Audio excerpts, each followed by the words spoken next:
बिस्मिल्लाहिर्रहमानिर्रहीम। My dear students, अस्सलाम वालेकुम। डियर स्टूडेंट्स, प्रीवियस लेक्चर में हमने equality of two population means for paired observations को डिस्कस किया था। ठीक है, आज के लेक्चर के अंदर हमने इक्वलिटी ऑफ टू वेरिएंसेस की बात करनी है। अब डिस्ट्रीब्यूशंस बदल जाएंगी यहाँ पर। इससे पहले हमने नॉर्मल डिस्ट्रीब्यूशन को यूज़ किया, फिर हमने टी डिस्ट्रीब्यूशन को यूज़ किया, और आज जो डिस्ट्रीब्यूशन यूज़ होगी that will be called F distribution. ठीक है, यानी आप ये समझ लें कि वेरिएंसेस की टेस्टिंग के लिए हम एफ डिस्ट्रीब्यूशन का सहारा लेंगे। अब यहाँ पे मैं एक चीज़ एक्सप्लेन करता चलूँ कि स्टूडेंट्स टी डिस्ट्रीब्यूशन हम यूज़ करते हैं फॉर इंडिपेंडेंट सैंपल। जब हमने काम किया था तो वहाँ पर हमने देखा था कि हमने अज्यूम भी किया था the samples are independently drawn, independently and randomly drawn, and the two populations are normally distributed. और तीसरी अजम्पशन थी इसके अंदर, the variances of two populations are assume to be equal. ठीक है, यानी इंडिपेंडेंट सैंपल टी टेस्ट करते वक्त हमने तीन अजम्पशंस लगाई थी। The number one was the samples are independently and randomly drawn, and number two was both the populations are normally distributed from which the samples were drawn, and the number third was that the variances of both the populations are equal, और equal थे तो sigma square के equal थे, उसको हमने SP square के साथ estimate किया था। तो dear students, these variances are assumed to be equal but they may or may not be equal। ठीक है, वो एज्यूम हमने किया था कि वेरिएंसेस इक्वल हैं बट दे मे और मे नॉट बी इक्वल।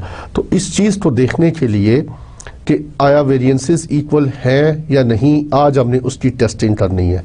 और उसकी टेस्टिंग करने के लिए हमारे पास जो डिस्ट्रीब्यूशन है that is called F distribution. F distribution is basically ratio of two variances. It is a ratio of two variances. जैसे कि टी डिस्ट्रीब्यूशन रेशियो किसकी थी, X bar minus mu over sigma over under root S over under root N. तो जो F distribution है ये basically it is a ratio of two unbiased estimates. यानी अगर मैं एफ स्टेटिस्टिक को बयान करूं, it is S1 square over S2 square. What is S1 square? वही एस जो आपने अनबाइज्ड वेरिएंस आपने यूज़ किया था टी टेस्ट के अंदर, जब हमने यूज़ किया था स्मॉल एस को जो हम यूज़ करते हैं वही एस है ये वाला। फॉर सैंपल 1 के लिए S1 आ जाएगा, सैंपल 2 के लिए S2 आ जाएगा, और इनकी हम रेशो ले लेंगे। और एफ डिस्ट्रीब्यूशन जो है it has two parameters. It is a skewed distribution. अब जब मैं इट इज़ राइटली स्क्यूड, यानी इसकी राइट टेल जो होती है वो बड़ी होती है, लेफ्ट टेल जो होती है वो छोटी होती है। ठीक है, और इट लाइज इट्स, जैसे कि हमने टी डिस्ट्रीब्यूशन में देखा था और नॉर्मल डिस्ट्रीब्यूशन में देखा था कि दोनों के जो वेरिएशन थी वो माइनस इन्फिनिटी से लेकर प्लस इन्फिनिटी तक थी। वेरिएबल जो था उसकी वैल्यूज कहाँ से शुरू होती हैं, माइनस इन्फिनिटी से प्लस इन्फिनिटी तक। लेकिन F distribution lies between 0 to infinity. ठीक है, अगर मैं इसको प्लॉट करना चाहूँ तो it is a rightly skewed distribution. जब मैं वर्ड स्क्यूड यूज़ करता हूँ इससे मुराद क्या है, इट इज़ नॉट सिमेट्रिकल। इसका कर्व जो है वो सिमेट्रिकल नहीं है, सेंटर से फासला दोनों तरफ बराबर नहीं है, दोनों टेल्स जो है वो बराबर नहीं है। इट मीन्स एक टेल जो वो लॉन्ग है और एक टेल शॉर्ट है। तो जब राइट टेल लॉन्ग हो तो उसको हम बोलते हैं राइटली स्क्यूड, राइटली या पॉजिटिवली स्क्यूड डिस्ट्रीब्यूशन। तो it is basically a positively skewed distribution. ठीक है, एक चीज आपने ज़हन में ये रखिएगा।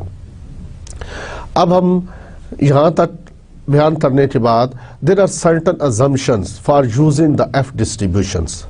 तो एफ डिस्ट्रीब्यूशंस हम कब यूज करते हैं, ये तो आपको पता चल गया कि इक्वलिटी ऑफ वेरिएंसेस के लिए हम यूज़ करते हैं। There are certain more purposes also, तो वो भी मैं लिख दूंगा कि एफ डिस्ट्रीब्यूशन कहाँ कहाँ हम इस्तेमाल करेंगे। लेकिन एफ डिस्ट्रीब्यूशंस के लिए हमें कौन सी अजम्पशन से गुजरना पड़ेगा, इस चीज़ को देखते हैं हम पहले। What are the assumptions for F distribution, तो ये हम यहाँ से स्टार्ट करते हैं। उसके बाद हम प्रोसीजर की तरफ जाएंगे, testing of hypothesis about equality of variances की तरफ आएंगे। तो सबसे पहले एफ डिस्ट्रीब्यूशन में जो अजम्पशंस हैं वो क्या है।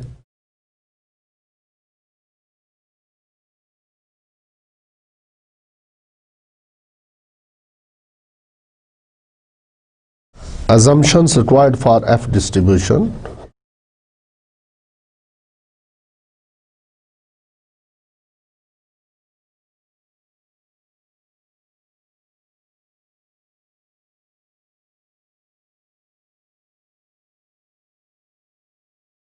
जी, पहली assumption क्या है? The two samples are independently and randomly drawn.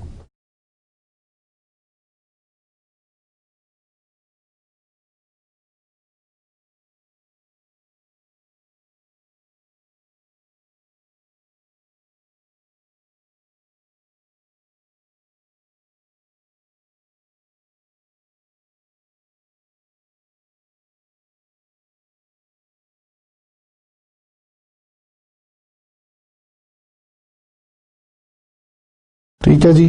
और दूसरी assumption क्या है? The two populations from which the samples are selected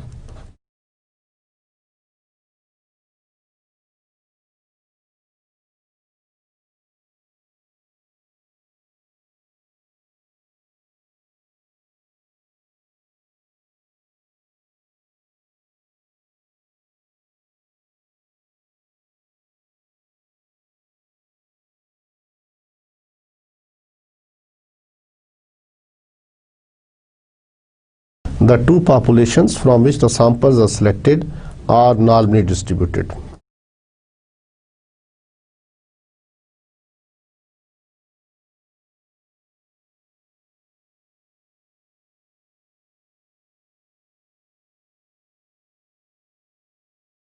So dear students, these are the two assumptions for using the F distribution. ठीक है, F distribution को जब हम use करते हैं तो we use these two assumptions. जैसा कि हमें T distribution को यूज करने के लिए assumptions बताई थी आपको, ठीक है, अभी मैंने लेक्चर के स्टार्ट में उसको एक्सप्लेन भी किया. तो these are the two assumptions for using the F distribution. तो अब हम प्रोसीजर की तरफ जाते हैं. Testing of hypothesis about the equality of variances. तो प्रोसीजर क्या है?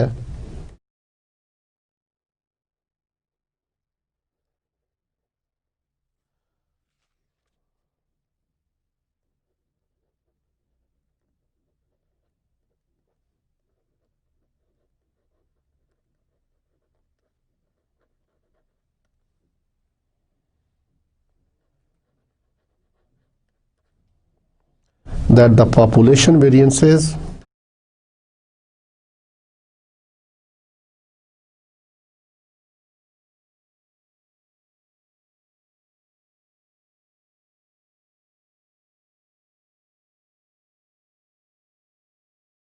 are equal,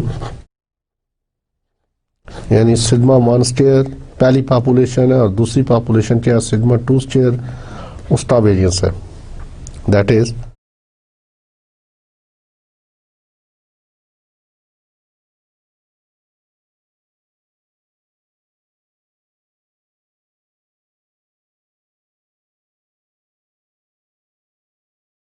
these are the steps. पहला स्टेप क्या? we state our hypothesis.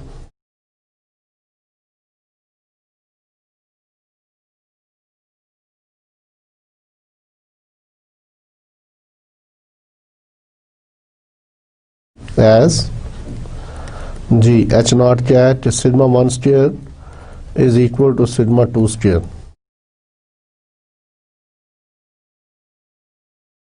और H1 क्या है? Sigma 1 square is not equal to sigma 2 square. इसको इस तौर यूं भी हम लिख सकते हैं, sigma 1 square over sigma 2 square is equal to 1. ठीक है, और इसी तरह इसको लिख सकते हैं, sigma 1 square over sigma 2 square is not equal to 1. ये बेसिकली इस डिवाइजर में आ जाएगा. दोनों तरफ सिग्मा 2 स्क्वायर से डिवाइड करें तो राइट साइड पे 1 आ जाएगा. ठीक है, इसी तरह H1 और क्या हो सकता है? और H1 कैन बी कि sigma 1 square is greater than sigma 2 square. ठीक है, H1 can be sigma 1 square is greater then, और H1 can also be sigma 1 square is less than sigma 2 square. सही है जी। इसी तरह स्टॉर्म 1 टेल और 2 tell में टेस्ट कर सकते हैं। स्टॉर्म 1 टेल में भी देख सकते हैं इसकी डिस्ट्रीब्यूशन जो बनेगी वो 0 to इन्फिनिटी बनेगी, यानी जो वैल्यूज़ है रेंज होगी वो वेरिएबल की रेंज जो है वो 0 to इन्फिनिटी है। और इसमें और क्या चीज़ बताएं आपको, इसको हम यूँ भी लिख सकते हैं कि sigma 1 square over sigma 2 square is greater than 1, or you can write it like that कि sigma 1 square over sigma 2 square is less than 1। तो these are the various possibilities।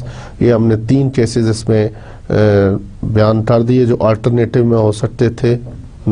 these either this इन तीनों में से कोई एक चीज़ happen हो सकती है। ठीक है, तो स्टेप नंबर 2 में हमने define or given or choose, define or given सही है, अल्फा लेवल ऑफ सिग्निफिकेंस है जी, the test statistic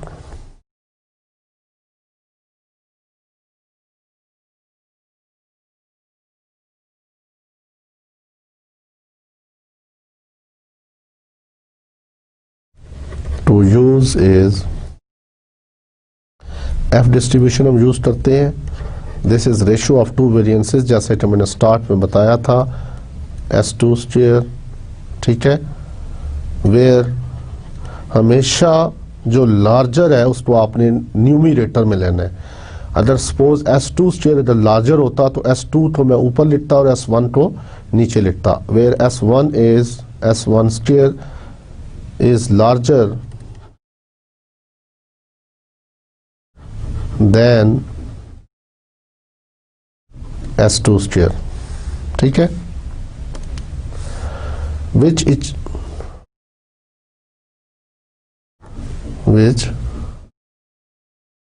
if H0 is true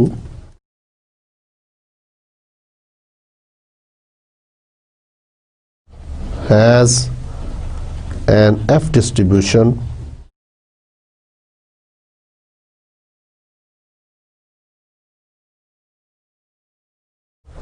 with new 1, ये क्या है जी, n1 minus 1 and new 2, this is n2 minus 1 degrees of freedom. तो students, जैसा कि मैंने लेक्चर के स्टार्ट में बताया था कि एफ डिस्ट्रीब्यूशन के 2 पैरामीटर्स होते हैं। The number 1 is new 1 and number 2 is new 2। जैसा कि टी डिस्ट्रीब्यूशन का एक ही पैरामीटर था, that was degrees of freedom new was n-1। F distribution में भी हमारे पास 2 पैरामीटर्स हैं, न्यू 1 एंड न्यू 2। अब आप देखिए कि इसका डिनोमिनेटर क्या होता है, S1 का क्या होता है डिनोमिनेटर, n1-1, और S2 का डिनोमिनेटर क्या होगा, n2 minus 1। We know that ये वही एस्टिमेट्स हैं जो हमने अनबाइज्ड वेरिएंसेस हम बोलते हैं, वो यू नो दैट। अगर मैं लिखना चाहूँ तो S1 का फार्मूला क्या होगा, S1 square is equal to summation H1 minus H bar 1 whole square divided by n1 minus 1, और S2 स्क्वायर क्या होगा, this is summation H2 minus H bar 2 whole square divided by n2 minus 1। तो ये वही formula है, इनको बोलते हैं अनबाइज्ड वेरिएंसेस। जब मैं वर्ड अनबाइज्ड यूज करता हूं तो इससे मुराद है कि expectation of S1 square is equal to sigma 1 square और expectation of S2 square is equal to sigma 2 square. ये पॉपुलेशन के जो वेरिएंसेस हैं उनको एस्टिमेट करते हैं। जैसे एक्स बार जो है एस्टिमेट करता है म्यू को, पॉपुलेशन मीन को। इसी तरह ये जो वेरिएंसेस हैं अनबाइज्ड वेरिएंसेस, सैंपल के स्टैंडर्ड डिवीजन या sample variances, sample unbiased variances जो है S1 square and S2 square, ये population variances sigma 1 square and sigma 2 square को एस्टिमेट करते हैं रिस्पेक्टिवली। ठीक है। तो ये चीज़ आपने यहाँ तक क्लियर हो रही कि F distribution is a basically ratio of two variances और sample variances and that is S1 square over S2 square. तो इसके अलावा it follows F distribution with nu one and nu two degrees of freedom. और nu one क्या है N1 minus one और nu two क्या है N2 माइनस वन। आप अगर आपको ये भूल भी जाए तो आपको पता है कि S1 का डिवाइजर क्या है न्यू N1 माइनस वन, तो वही हमारी पहली डिग्री ऑफ फ्रीडम है। और S2 का डिवाइजर क्या है N2 minus one, that is our second degrees of freedom. तो अब जब हम इसमें एरिया इसमें टेबल एफ डिस्ट्रीब्यूशन के टेबल्स को भी जब हम देखेंगे तो वो भी हमने रो में टॉप रो के ऊपर न्यू वन दिया होगा और इस कॉलम के अंदर लेफ्ट कॉलम के अंदर न्यू टू दिया होगा। तो न्यू वन और न्यू टू दो हम देखेंगे, उसके बाद क्रॉस होगा जहां पर वो वैल्यू हमारी थ्योरेटिकल वैल्यू होगी। तो आगे चलते हैं, अब देखते हैं थ्योरेटिकल वैल्यू के बारे में बात करते हैं। नेक्स्ट कंप्यूटर स्टेप नंबर 4 में कंप्यूटेशन है।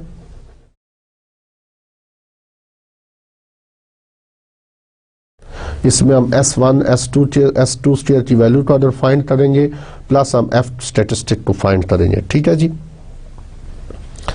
जी step number 5 the theoretical reason.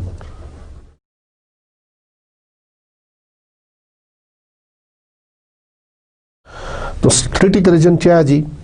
Basically this is F is greater than equal to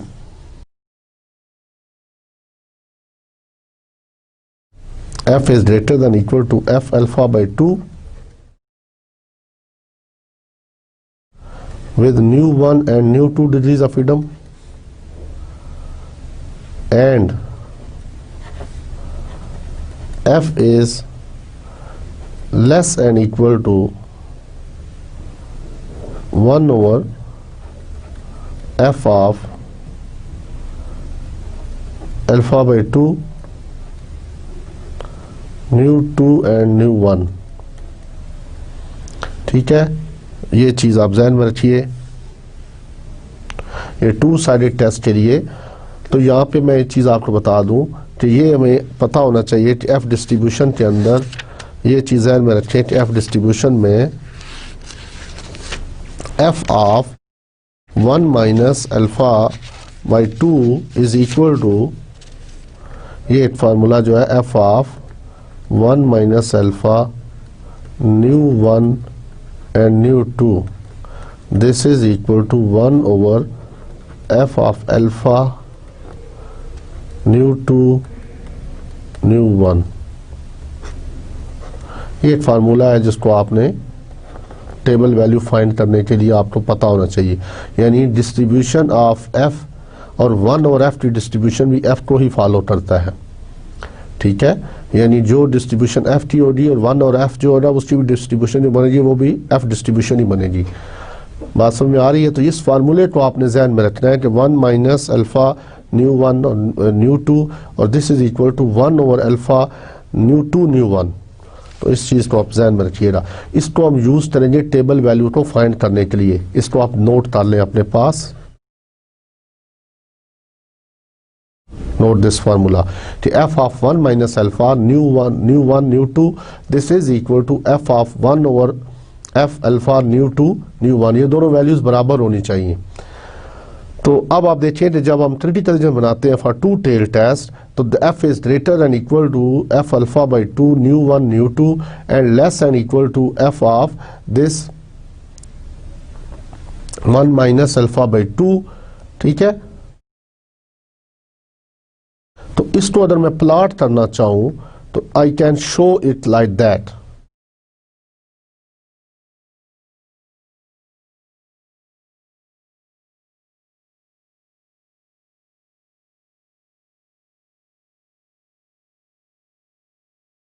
zero to infinity इसकी वेरिएशन है because it can't take negative values. ये ध्यान में रखिए, ये जो एफ कैलकुलेट करेंगे आप स्टेप नंबर 4 के अंदर, ये कभी नेगेटिव वैल्यू नहीं देगा। इसकी मैक्सिमम वैल्यू जितनी मर्जी हो जाए, मिनिमम वैल्यू 0 होगी। 0 से ज्यादा कम नहीं हो सकती, नेगेटिव वैल्यूज नहीं हो सकती। क्यों कि वेरिएंसेस कभी नेगेटिव नहीं होते। जब वेरिएंसेस नेगेटिव नहीं होंगे तो रेशियो ऑफ टू वेरिएंसेस क्या होंगे, वो भी नेगेटिव नहीं होंगे। ऑलवेज पॉजिटिव क्वांटिटी, 0 और ग्रेटर देन 0। ठीक है, नॉन नेगेटिव इसको हम कहते हैं। तो यहाँ पे आप देखिए दोस्तों, मैं टू टेल टेस्ट बनाता हूँ तो this value we call it F of alpha by 2 nu 1 nu 2, और ये जो वैल्यू है लेफ्ट टेल पर, इसको हम चेंजे 1 ओवर, इसको लिखूँ तो दोस्तों मैं लिखना चाहूँ तो 1 ओवर अल्फा बाई 2 है, तो इसको मैं लिख सकता हूँ 1 minus alpha by 2 into new 1 nu 2।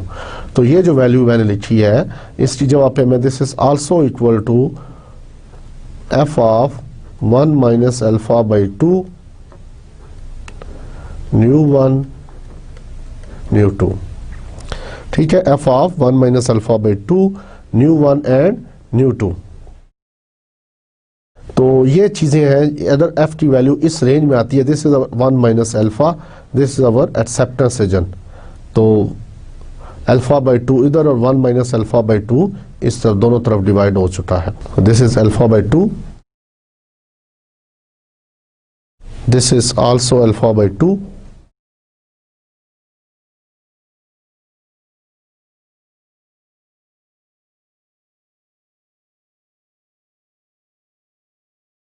और ये जो वैल्यू है टोटल, अगर यहां से लेके सारा टर्म के अंदर 1 है, तो 1 में से अल्फा बाई 2 माइनस करें तो ये पॉइंट आएगा 1 माइनस अल्फा बाई 2, और this is alpha by 2 nu 1 nu 2।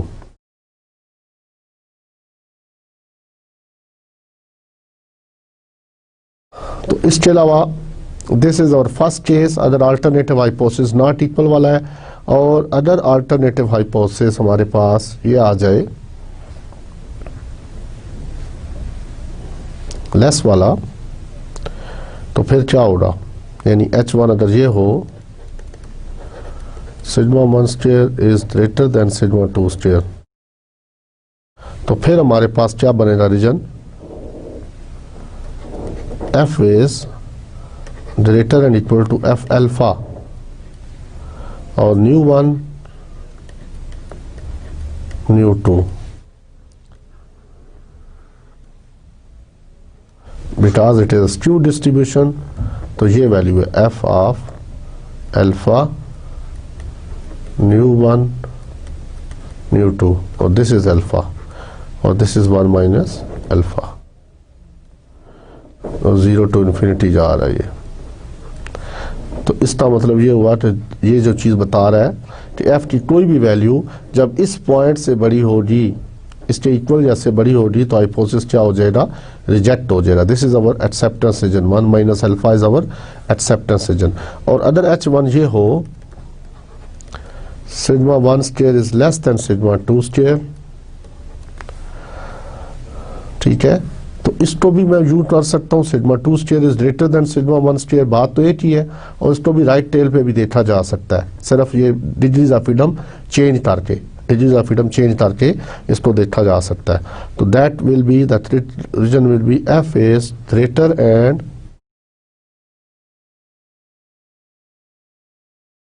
Ji equal to F of alpha nu 2 and nu 1, nu 2 and nu 1। अब जाहिर सी बात है, इसमें मैं क्या करूँगा, अगर ये वैल्यू मैंने देखनी है सिग्मा 2 इज ग्रेटर देन, तो f यहाँ पर मैं क्या ले लूँगा, I will take f like that. तो यहाँ पर मैं f स्टेटिस्टिक क्या लूँगा, S2 square over S1 square ले लूँगा, where S2 square is greater than S1 square. जाहिर बात है f जब मैं लूँगा तो यानी मैं इसको भी राइट टेल पे टेस्ट कर सकता हूँ, I can test it like that जी। ये तो लेफ्ट टेल में जब सिग्मा 2 स्क्वायर उससे बड़ा आपने देखना है, तो आप सिंपली ये करेंगे कि डिग्रीज ऑफ फ्रीडम अब रद्दो बदल हो गई ना, यहाँ पर न्यू 2 था, अब देखिए डिवाइजर न्यूमिनेटर में S2 ऊपर चला गया है, तो जब जो चीज़ ऊपर आ रही है न्यूमिनेटर में आ रही है, उसका डिवाइजर क्या है, न्यू 2 N2 माइनस 1। तो इसी को मैंने यहाँ पे इसको ले लिया, इसको मैंने रिलेट कर दिया इसके साथ, और ये नीचे है ये। अब जब यहाँ पे f स्टेटिस्टिक यूज हुई है, that is S1 square over S2 square, तो ये हम इंटरचेंज कर लेते हैं। सपोज आप देखिए इसका डिग्रीज ऑफ फ्रीडम जो है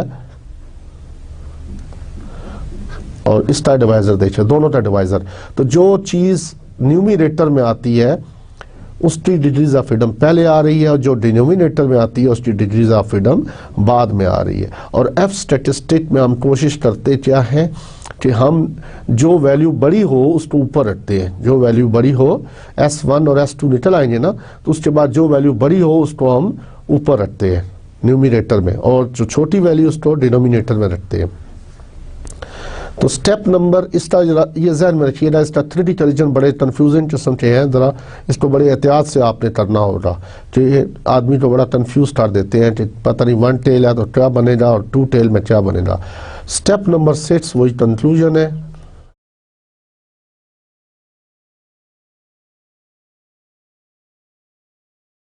If the computed value falls in the acceptance region, accept H0, otherwise reject H0.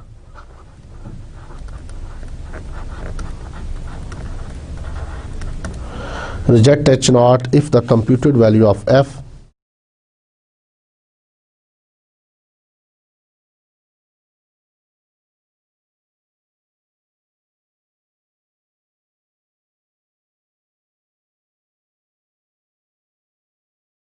falls in the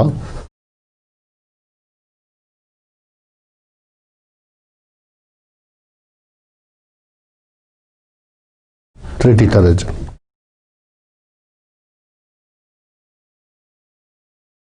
ठीक है जी।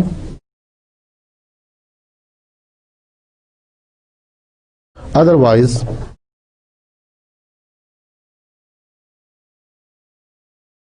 accept H0.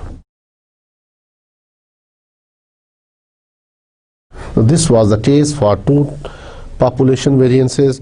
अब हम एक क्वेश्चन सॉल्व करते हैं जिसमें देखते हैं कि क्या उसने क्वेश्चन क्या है। Question is this: given the 2 random samples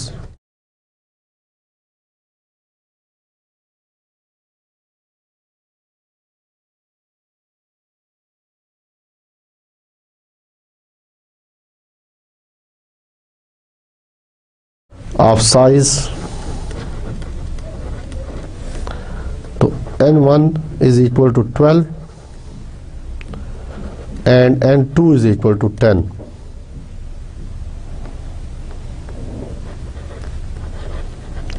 From 2 independent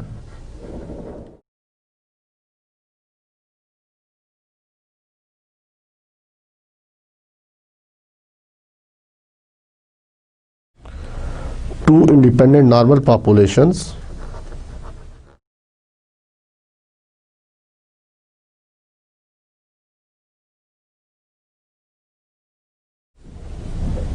with S1 is equal to 2.3 and S2 is equal to 1.5.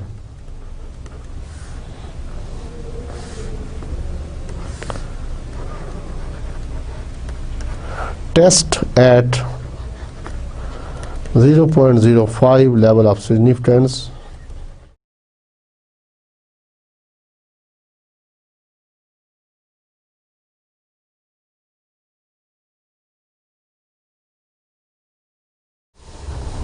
the hypothesis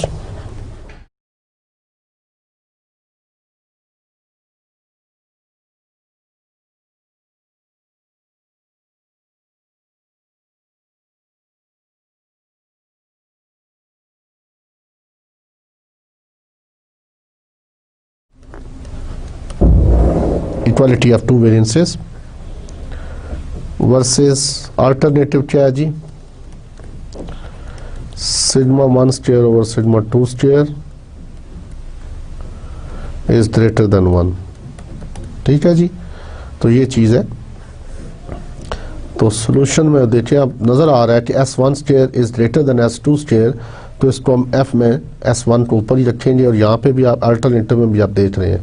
तो पहला स्टेप क्या है जी, वही S sigma 1 square over sigma 2 square is equal to 1 और H1 already दिया हुआ है, sigma 1 square divided by sigma 2 square is greater than 1। तो one tail right tail test है, ये वन टेल्ड टेस्ट है। तो अल्फा गिवन है, given alpha is equal to 0.05। Step number 3 में जी the test statistic to use is F हम use करेंगे और this will be S1 square over S2 square which under H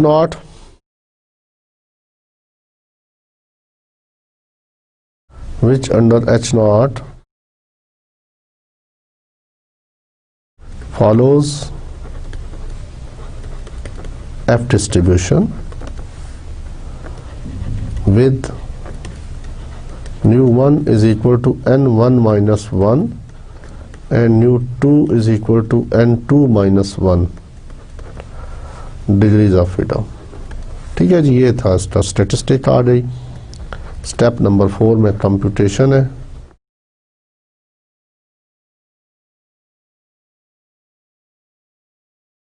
तो F मालूम करें, S1 क्या है 2.3 इसका स्क्वायर डिवाइडेड बाई 1.5 का स्क्वायर, S2 वाज 1.5 इसका स्क्वायर। इसको सिंप्लीफाई करें तो 2.35 आता है आंसर। स्टेप नंबर 4 हो गया। आप step number 5 the critical region is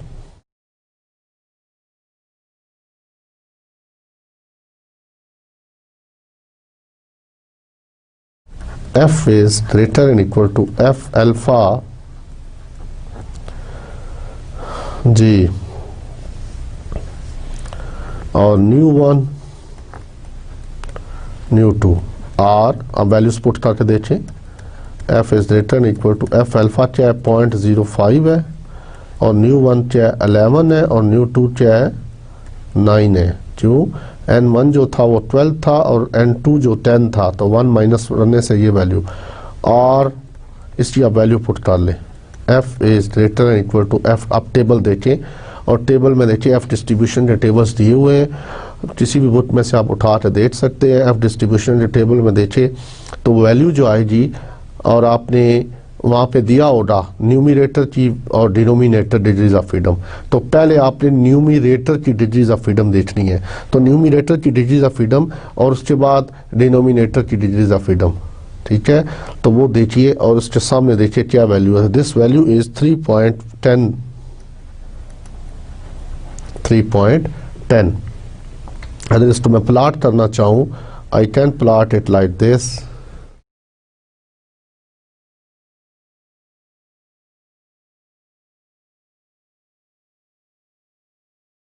तो ये वैल्यू 3.10 आ रही है।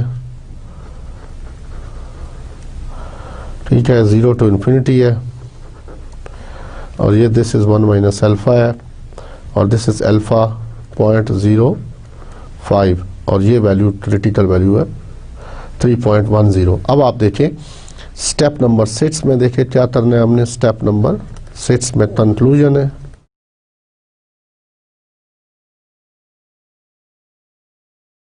So since the computed value of f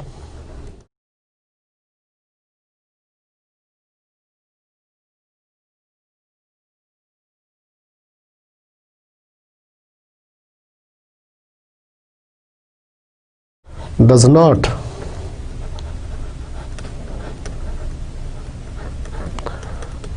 fall in the rejection region,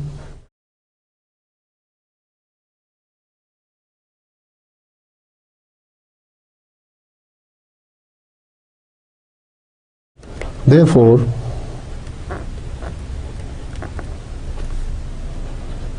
we accept H naught and conclude that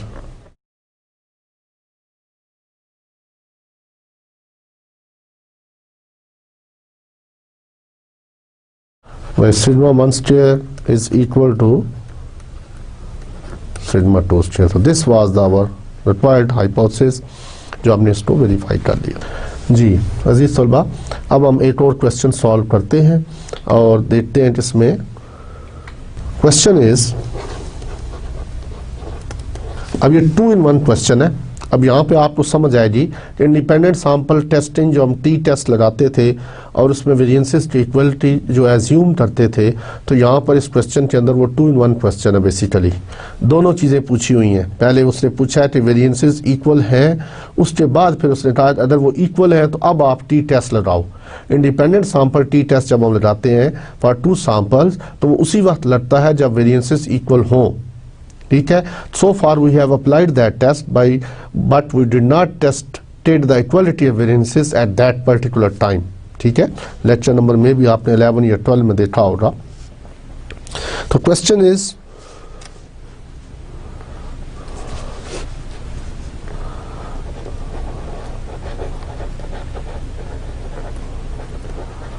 the following data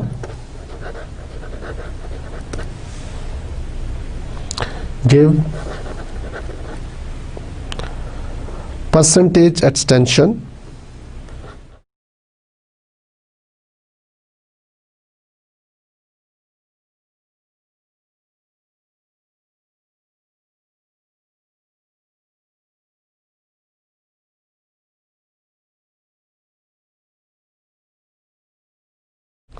under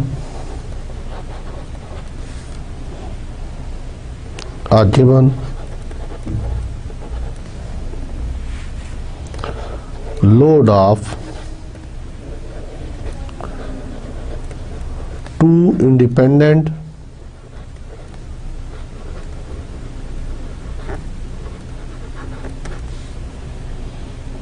random samples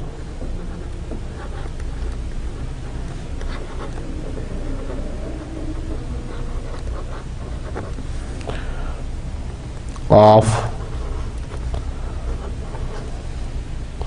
yarn. The first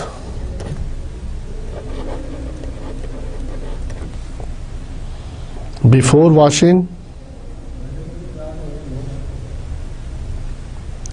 the first before washing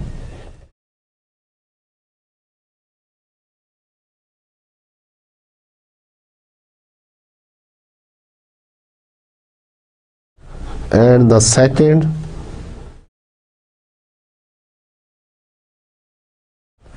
after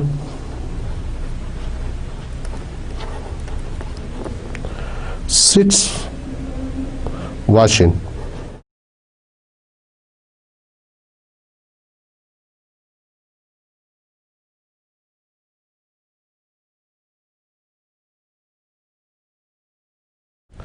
तो unwashed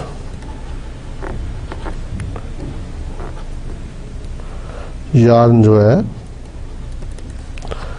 उसकी reading क्या है 12.3, 13.7, 10.4,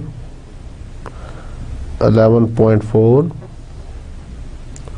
14.9 and the last one is 12.6। और wash जो है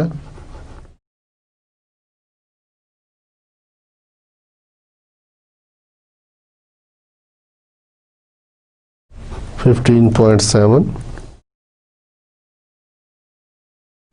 10.3, 12.6, 14.5, 12.6,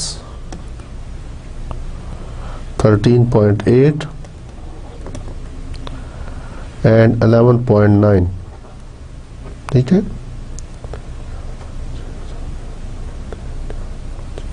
तो ये samples हैं। पहला सैंपल जो उसकी तादाद n1 इज इक्वल टू 6 है and the second sample is 7। and 2 is a 7. Assuming both samples came from normal populations,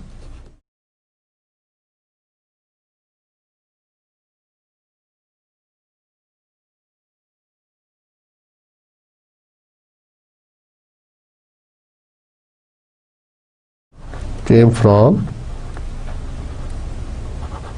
normal population,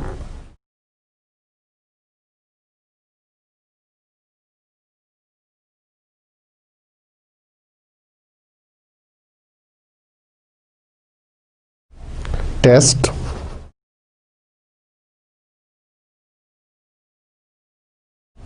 whether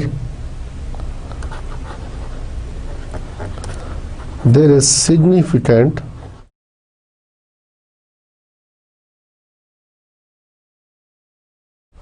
difference between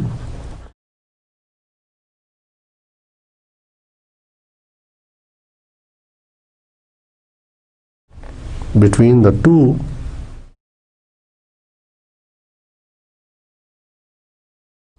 samples. Number 1, as regards variability,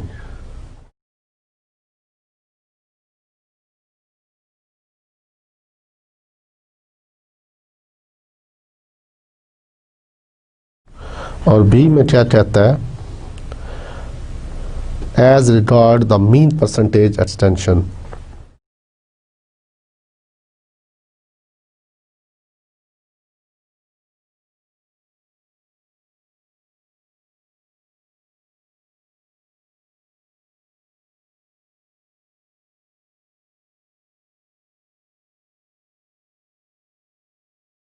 ठीक है, तो यहाँ पे आप देखें तो हमारे पास डेटा दिया हुआ है N1 N2 दिया हुआ है, उसमें उसने पहले नंबर पे पूछा है कि इनकी वेरिएबिलिटी टेस्ट करें। ठीक है, test the hypothesis where there is a significant difference between the two samples as regard to variability. इसका मुराद यह है कि sigma 1 square is equal to sigma 2 square हमने टेस्ट करना है, और दूसरे जो है that is as regard to the mean percentage extension, इसमें हमने μ1 इज इक्वल टू μ2 टेस्ट करना है। ठीक है जी, अब देखिए इसमें क्या होता है। तो सॉल्यूशन में पहले हम ए पार्ट को सॉल्व करेंगे। तो H0 पहला step, sigma 1 square is equal to sigma 2 square. It means दोनों में कोई डिफरेंस नहीं है, और H1 क्या है, sigma 1 square is not equal to sigma 2 square, भाई इक्वल नहीं है, टू टेल टेस्ट में। ठीक है, और अल्फा जो है that is given, alpha is given not given, तो take alpha is equal to 0.05, take और चूज जो विचएवर। तो द टेस्ट स्टेटिस्टिक कौन सी यूज होगी जी, एफ यूज करेंगे, क्यों, we are testing the variability.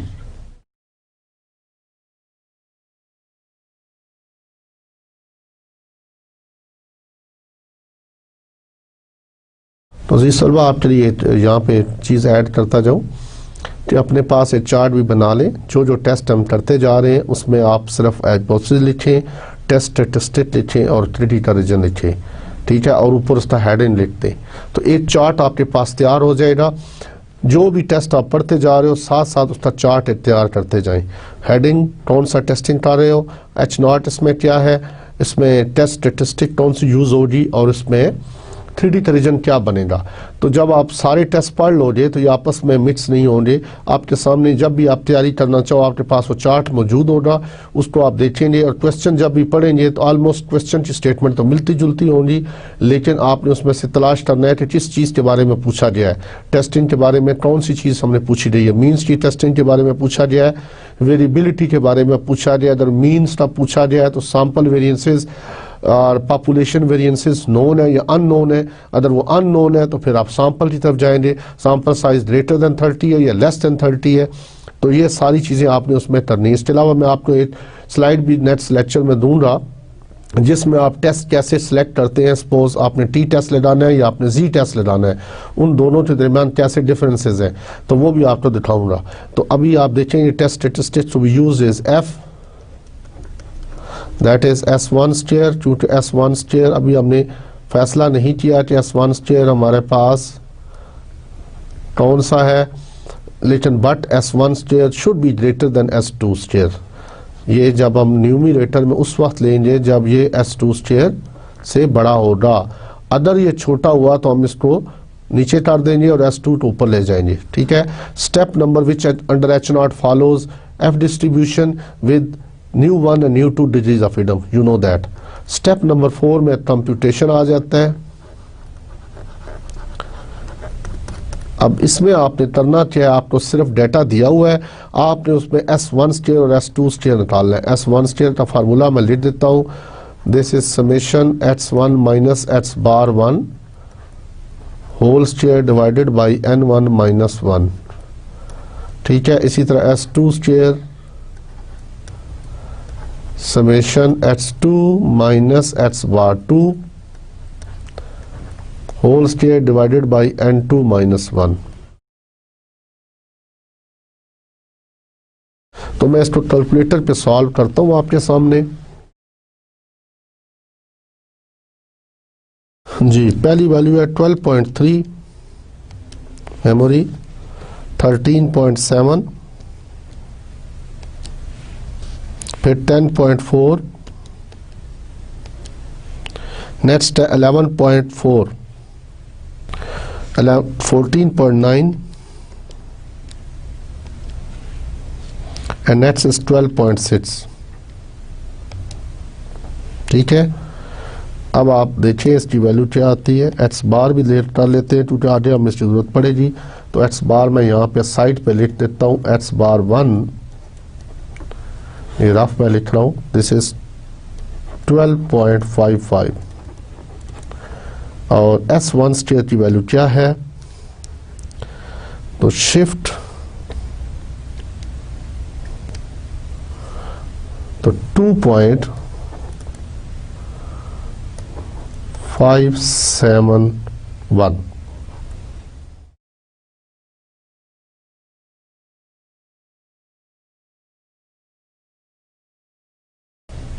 जी, अब सेकंड डाटा एंटर करते हैं हम। 15.7, 10.3, 12.6, 14.5, 12.6, next 13.8, 11.9।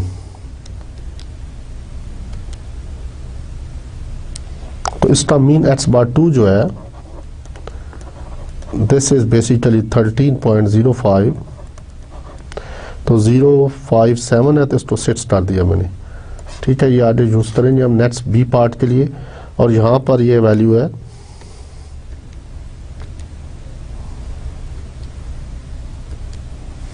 जी, तो 3.163। तो ये S2 स्टेयर बड़ा हो गया। तो इससे मुराद है कि अब मैं अटैच स्टेटिस्टिक को चेंज कर सकता हूँ, दिस वन। ठीक है। और S2 is greater than S1। तो ये मैंने चेंज कर दिया इसको, क्यों कि S2 square is greater than S1 square. तो हमने F स्टेटिस्टिक को यूं ले लिया। तो जो भी आप ग्रेटर साइन होगा, जो ग्रेटर वेरिएबिलिटी होगी,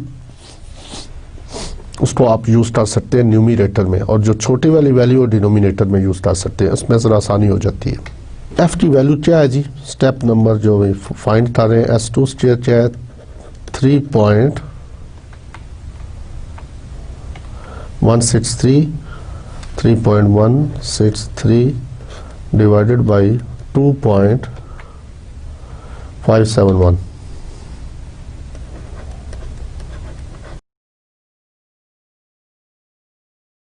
तो दिस इज बेसिकली 1.23। तो ये हमारी एफ की वैल्यू आई। स्टेप नंबर 5,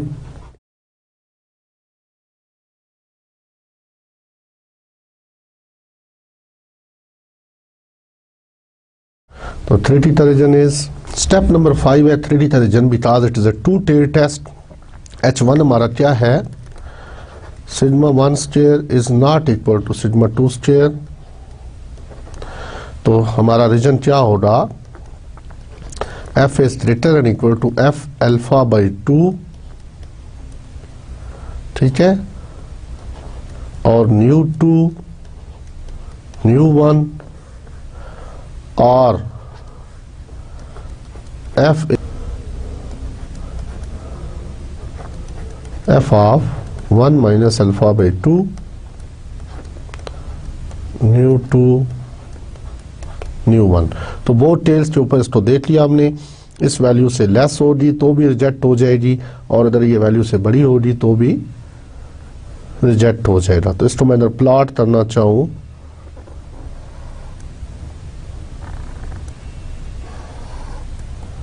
तो ये वैल्यू जो होगी, this is F of alpha by 2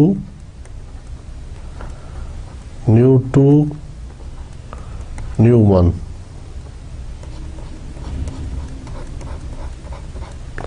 और this value is F of 1 minus alpha by 2 new 2 new 1।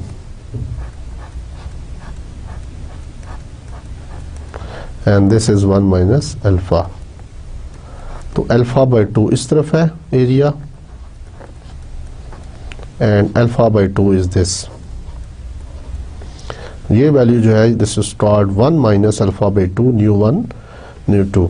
अब आपको पता है कि 1 माइनस अल्फा बाई 2 न्यू 2 और nu 1 is equal to 1 over alpha by 2 1 minus करेंगे और न्यू 1 को पहले ले आए और न्यू 2 को बाद में रखते हैं। तो ये चीज़ दोनों इक्वल है।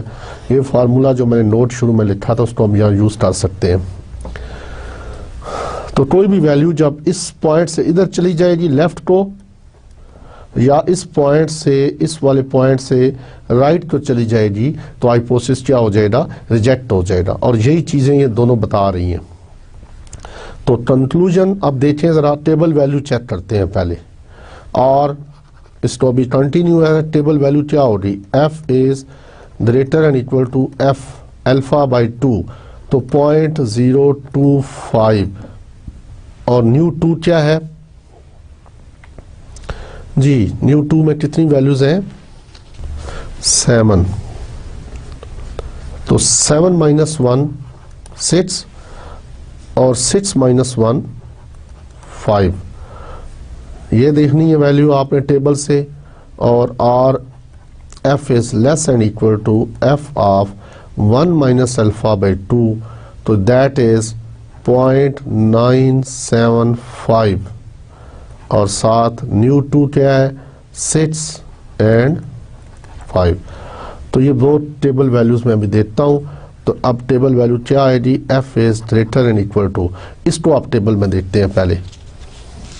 तो कोई भी F डिस्ट्रीब्यूशन का टेबल आप उठा लें, उसमें आपको ये वैल्यूज मिल जाएंगी, ठीक है। और आप डिग्रीज ऑफ फ्रीडम ऊपर लाजमी देखिएगा कि क्या है, अल्फा क्या है। यहाँ पर अल्फा क्या है, 0.02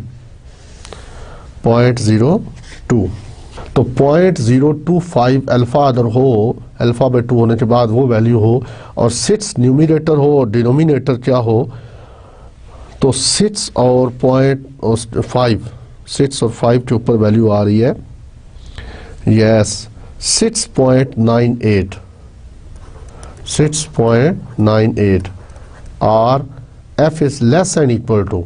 अब आप देखें इस फार्मूले को मैं यहाँ यूज करता हूँ, देखें तो मुझे चाहिए 0.975 और 6 व 5, this is equal to 1 over F of. अब इसमें से 1 में से माइनस करूँगा तो 0.025 रह जाएगी, और 60 डिग्री ऑफ फ्रीडम 5 इधर चली जाएगी और 6 इस तरफ आ जाएगी। इसको आप हल कर लें। इसको टेबल में देखता हूँ,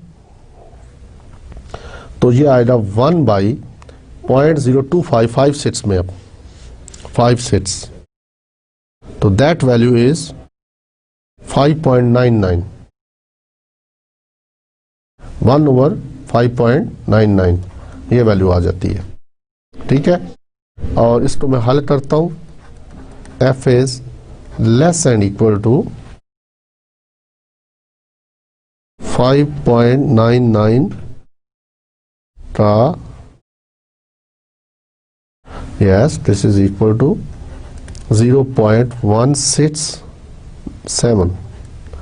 तो ये वो वैल्यू आई। देखें आप, मेरे पास टेबल में 0.975 मौजूद नहीं था, तो मैंने उस फार्मूले को यूज़ किया जो यहाँ पर था। मैंने उसको यूज़ करते हुए 0.975 है तो 1 माइनस अल्फ़ा होगा तो 0.025 रह जाएगा, और यहाँ पे रिवर्स हो जाती हैं न्यूमिनेटर और डिनोमिनेटर। जो पहले वाला बाद में चला जाता है, बाद वाला पहले में आ जाता है और 1 ओवर हो जाता है। ये फार्मूले तो मैंने यूज़ किया और वैल्यू क्या आई 5.99 टेबल वैल्यू 1 ओवर किया तो 0.167 आई। इससे मुराद ये है कि ये जो वैल्यू है दिस इज 0.167 है, और ये जो वैल्यू है दैट इज 6.98 आ गई। ठीक है, जिनको मैंने सर्कल किया हुआ। तो ये दो वैल्यूज है। इससे मुराद ये है कि कोई वैल्यू अगर 0.167 से लेस हो जाती है तो हाइपोथेसिस रिजेक्ट हो जाएगा, या कोई वैल्यू 6.98 से बड़ी हो जाती है तो हाइपोथेसिस रिजेक्ट हो जाएगा। अब आप देखें कि जो वैल्यू आ रही है दैट इज बेसिकली 1.23। तो ये 1.23 कहीं इधर लाई करेगा, इस पॉइंट पर में भी यहाँ पे एक्सेप्टेंस रीजन में आ गया। तो अगले स्टेप में इसको हम एक्सेप्ट कर लेते हैं। स्टेप नंबर 6 में conclusion.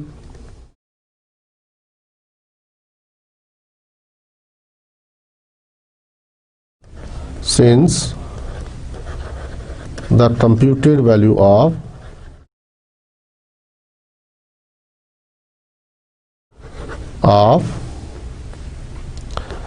f is equal to 1.23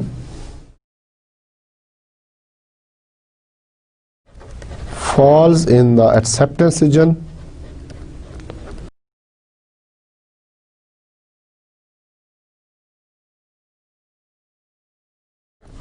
therefore we accept H0। ठीक है, तो क्या जी sigma 1 square is equal to sigma 2 square? No जी, वेरिएंसेस क्या हो रहे, इक्वल साबित हो रहे। अब जरा इसके बी पार्ट की तरफ बढ़ जाएं। हमारे बी पार्ट में क्या था कि हमने हाइपोथेसिस टेस्ट करना है कि μ1 इज इक्वल टू μ2, और H1 क्या है, μ1 इज नॉट इक्वल टू μ2। ठीक है, टू टेल टेस्ट है।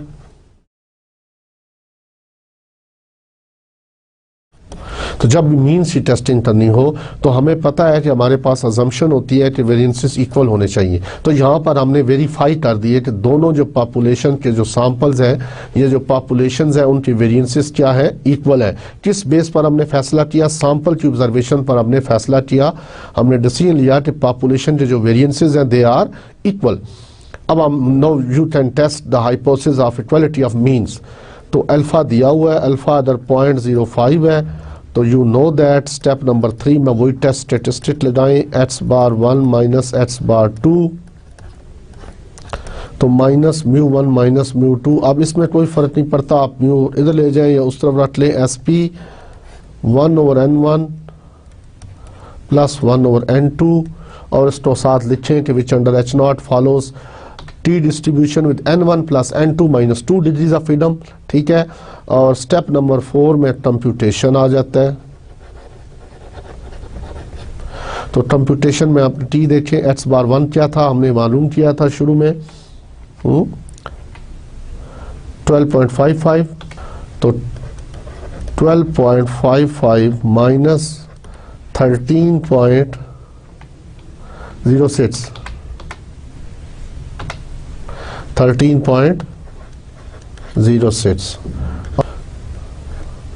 माइनस 0, और SP को मालूम ही नहीं किया हमने, तो SP square this is equal to n1 minus 1 S1 square plus n2 minus 1 S2 square divided by n1 plus n2 minus 2। तो देखें जी n1 क्या था 6 था, 6 माइनस 1 5, इनटू S1 स्क्वायर क्या था हमारे पास 2.571, तो 2.571 प्लस अब ये क्या था 7 minus 1 6 into 3.163 3.163 divided by n1 6 plus 7 minus 2। तो देखिए जी इसकी वैल्यू क्या आती है, ये आपके सामने हम सॉल्व करते हैं इसको। 5 multiply with 2.571 plus 6 multiply with 3.163 is equal to this divided by 11. So this is 2.894। तो इसका अंडर रूट लेते हैं जी, तो SP की वैल्यू आई है 1.70।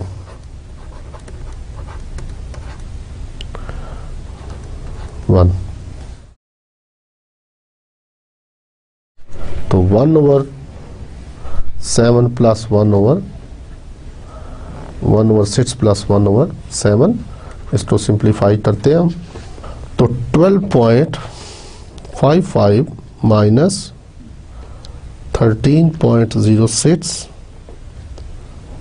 जी, ऊपर जो न्यूमरेटर क्या आ रहा है -0.51 और डिनोमिनेटर में देखें जी 1/6 plus 7 inverse under root multiply with 1.7 1/x multiply with 0.51 जी।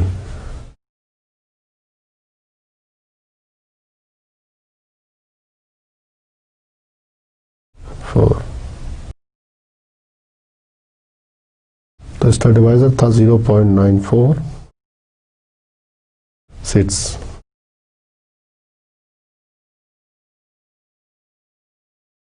तो ये वैल्यू अजीज तलबा इसकी आई है, माइनस के साथ टी की वैल्यू है।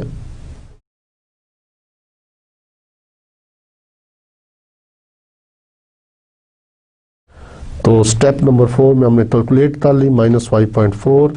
स्टेप नंबर 5, तो 3D टेरिजन क्या है जी, t is less then -t alpha by 2 with n1 plus n2 minus 2, तो ये 11 आ रहा है, ठीक है, और t is greater then t alpha by 2 11, ठीक है। तो टेबल वैल्यू देखें, t इज लेस देन 0.025 11 पे क्या वैल्यू आती है, और t इज ग्रेटर देन 0.025 11 पे क्या वैल्यू है। तो देखें जी क्या वैल्यू है, माइनस क्या वैल्यू आ रही है इसमें। तो t का टेबल देखें आप, मैं भी देखता हूँ। तो 11 डिग्रीज ऑफ फ्रीडम पर 0.025 पर 2.201,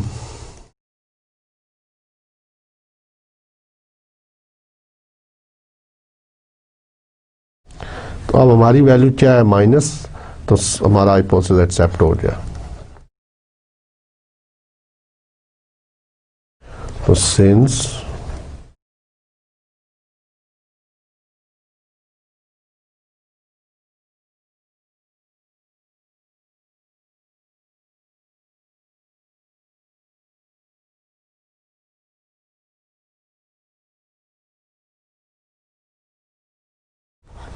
in the acceptance region,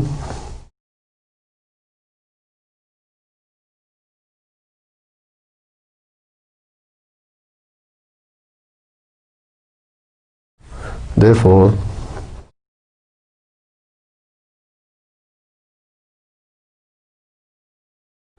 accept H naught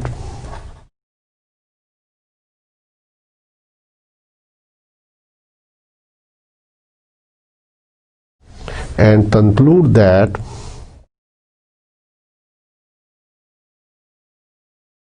अब क्वेश्चन में देखिए स्टेटमेंट क्या है, that there is no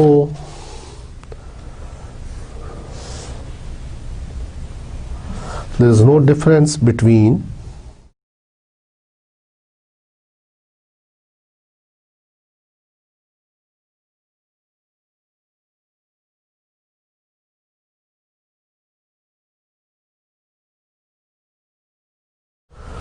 mean percentage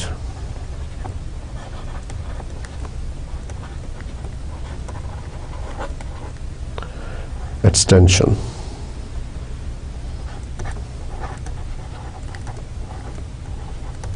ठीक है जी, तो इसके साथ यहाँ पे इसको अमेंड करते हैं। आज के लेक्चर में आपने इक्वालिटी ऑफ वेरिएंसेस के बारे में हमने इसको टेस्ट किया और उसमें आपने लर्न किया। उम्मीद है आपको काफ़ी चीज़ें इसमें क्लियर हुई होंगी, जो नहीं है तो नेक्स्ट लेक्चर में साथ साथ मैं एक्सप्लेन करता जाऊंगा। और ये टेबल देखना भी आप सीख लीजिए, टी टेबल और जी टेबल, उसके बाद एफ डिस्ट्रीब्यूशन। अब तक हम 3 डिस्ट्रीब्यूशन पढ़ चुके हैं। ठीक है, तो इसके साथ ही मैं आपसे इजाज़त चाहूँगा। अल्लाह हाफिज़ एंड गुड लक।